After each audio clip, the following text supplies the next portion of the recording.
Hi అండి, అందరికీ welcome back to Nirmala defence channel. ఇప్పుడు చాలా వీడియోస్ బయటకు వచ్చాయి కదండి. 100 డేస్ లీవ్స్ శాంక్షన్ అయినాయి పారామిలిటరీకి అని. దాంట్లో ఎంతవరకు నిజం ఉందనేది ఇప్పుడు చూద్దాం. మనం మీకు క్లారిటీ ఇస్తాను ఈ వీడియోలో. అసలు అది బిల్ పాస్ అయిందా, పాస్ కాలేదా, అసలు మనకు పారామిలిటరీకి 100 డేస్ లీవ్స్ వస్తుందా రాదే అనేది మీకు చూపిస్తాను. ఇప్పుడు మీకు ఈ లెటర్ని తెలుగులో చూపిస్తాను, మీకు క్లారిటీగా అర్థమైపోతుంది. మనకి ఇదే లెటర్ చూడండి. రాజ్యసభ తాత్కాలికంగా ఆమోదించబడిన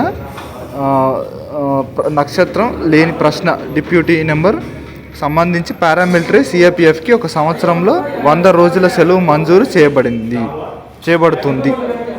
ఓకే, తాత్కాలికంగా ఆమోదించబడింది. ఇక్కడే మీరు ప్రొవిజనల్లీ యాక్సెప్టెడ్ అని ఇచ్చాడు మనకు లెటర్లో. అంటే మనకు తెలుగులో ఏంటంటే టెంపరీగా యాక్సెప్ట్ అయింది, ఇప్పుడు అది పర్మనెంట్ కాలేదు.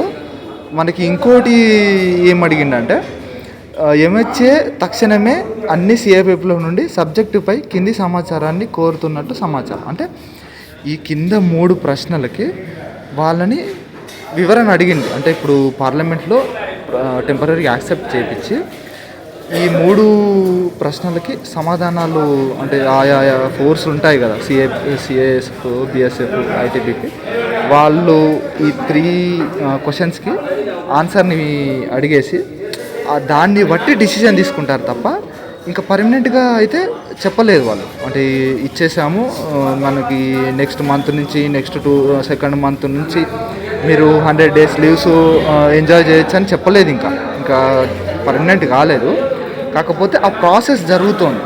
మనకి ఏం చెప్తున్నారు యూట్యూబ్ ఛానల్స్ అందరూ, వాళ్ళకి నాలెడ్జ్ తెలియక ఏమంటే అయిపోయింది, మనకి ఇప్పటి నుంచి 100 డేస్ లీవ్స్ వస్తాయి అది ఇదని చెప్తున్నారు. అది కాదు, క్లారిటీగా చూడండి. మీకు అందుకే అర్థం కావడం కోసం మీకు ఇది తెలుగులో ట్రాన్స్లేట్ చేసి మరి మీకు చూపిస్తున్నాను.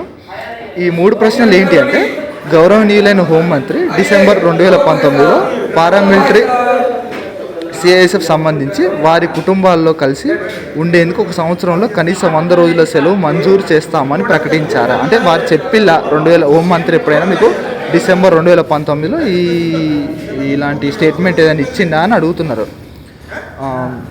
మీకు అర్థమైంది అనుకుంటా క్వశ్చన్. అలాంటి స్టేట్మెంట్ ఇవ్వలేదు అని మనం వాళ్ళు చెప్పారనుకోండి, అయిపోయినట్టే కదా ఆన్సర్. ఇలాంటి క్వశ్చన్స్కి ట్రిక్కీగా ఆన్సర్స్ రాబట్టి ఇలాంటి మంజూరు చేయకుండా ఉండడానికి ఒక టైప్ ఆఫ్ క్లెవర్నెస్ అన్నట్టు ఇది.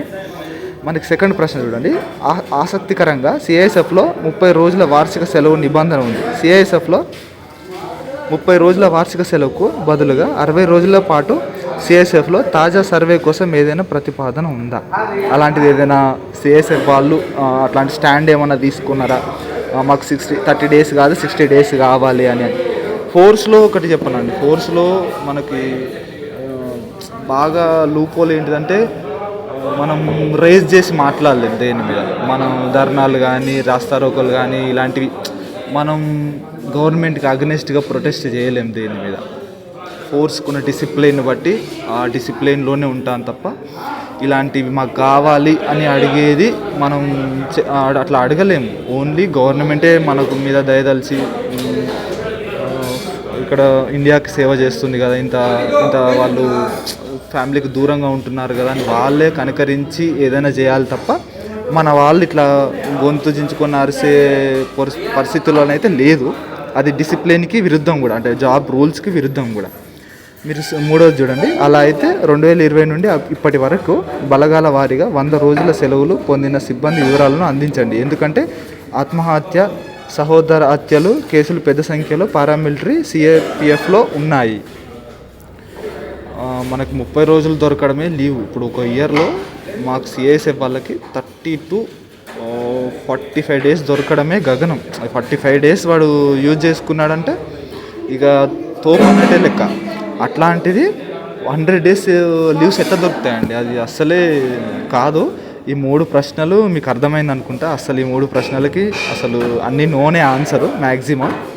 అట్లాంటప్పుడు మనకి లీవ్ ఎట్లా శాంక్షన్ అవుతుంది చెప్పండి? అసలు ఒక్కటి కూడా ఎస్ లేదు ఇందులో మ్యాక్సిమం. ఒక దాంట్లో లాస్ట్ది ఒక టాపిక్, ఒక లైన్ మాత్రం నిజం. అది మీకు అర్థమైంది అనుకుంటా ఎందుకు నిజం అన్నాను అనేది. ఇది అండి అసలు దీని గురించి, ఈ లెటర్ గురించి టాపిక్ ఇది. అందరూ మాత్రం తప్పుగా అర్థం చేసుకోవద్దు. నా కొంచెం డిస్టర్బెన్స్ వస్తుంది వాయిస్, నేను బయట ఉన్నాను, మేము కొంచెం ఫోర్స్ మూవ్ అవుతున్నాము ఒక ప్లేస్ నుంచి ఇంకో ప్లేస్కి. కాబట్టి నేను కొంచెం వాయిస్ అర్థం కాకపోతే మళ్ళొకసారి చూడండి. ఇప్పుడు మీకు అందుకే నేను తెలుగులో పెట్టాను లెటరు, మీకు అర్థం కావాలని లెటర్ని మీరు చదువుకోండి. నా వాయిస్ అర్థం కాకపోయినా ఈ లెటర్ చదివితే మీకు క్లారిటీ వచ్చేస్తుంది. ఇంకా మీ ఫ్రెండ్స్కి షేర్ చేయండి, అందరికీ షేర్ చేయండి, సబ్స్క్రైబ్ చేసుకోండి, లైక్ చేయండి. జై హింద్ అండి, జై హింద్, జై భారత్.